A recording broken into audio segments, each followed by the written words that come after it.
big," said Ben. "I'll send him back." Which is what he did.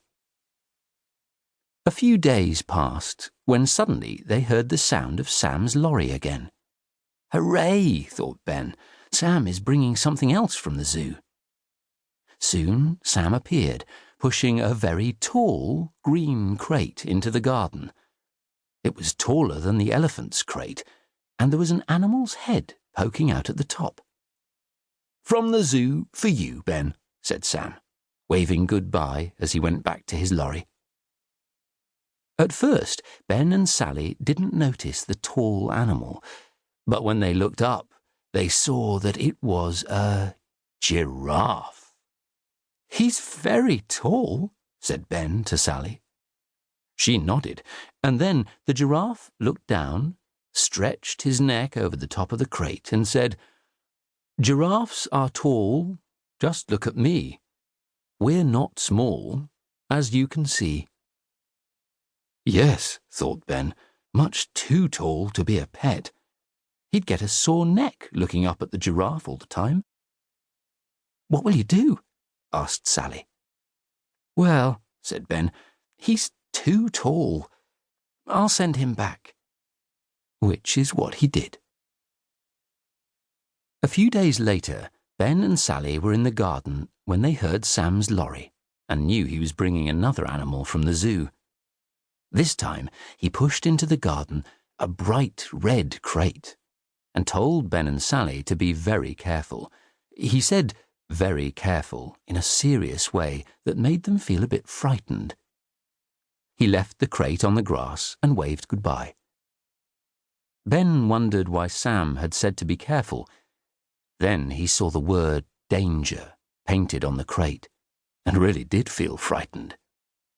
So did Sally. They looked at each other and were even more frightened when a roaring noise came from the crate. The lid opened very slowly, and two paws came out, followed by the head of a lion. Ben and Sally couldn't move. The lion gave a really loud roar which made them jump and said, "I'm a lion. Can't you see? If you're bad, I'll eat you for tea." "Oh, we're very good, aren't we, Sally?" said Ben, and Sally nodded her head in agreement. Well, what else would you say to such a fierce lion? The lion seemed happy to hear that and dropped back into his crate.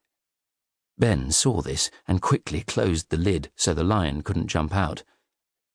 "He's very fierce," Sally whispered to Ben. "What are you going to do?" He's too fierce," stammered poor frightened Ben. "I'll send him back." Which is what he did. It took a few days to get over having a fierce lion in the garden, but all was forgotten when they heard Sam's lorry again. Sam came into the garden with a bright blue crate with doors and a window. "I hope you like him," said Sam as he waved and left. Ben said he would, but Sam didn't look at all sure that he would. Ben wondered what on earth the zoo had sent this time, when there was a loud harumphing noise and an animal's head appeared at the window. "What is it?" Ben asked Sally. Of course Sally knew what it was and opened one of the doors of the crate. Ben saw the rest of the animal and couldn't help noticing it had a hump on its back. "See?" Sally said to Ben. "It's a camel." There was another loud harumphing noise, and the camel looked at Ben and Sally and said, "They call me Humpy. That makes me grumpy. Now leave me alone. I want to go home." What a grumpy camel, thought Ben, and Sally was thinking the same thing. "He's a very grumpy camel," she said to Ben. "I don't think he'd make a good pet.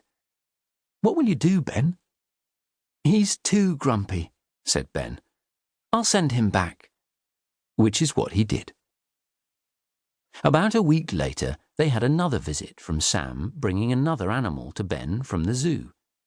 This time, Sam carried a big orange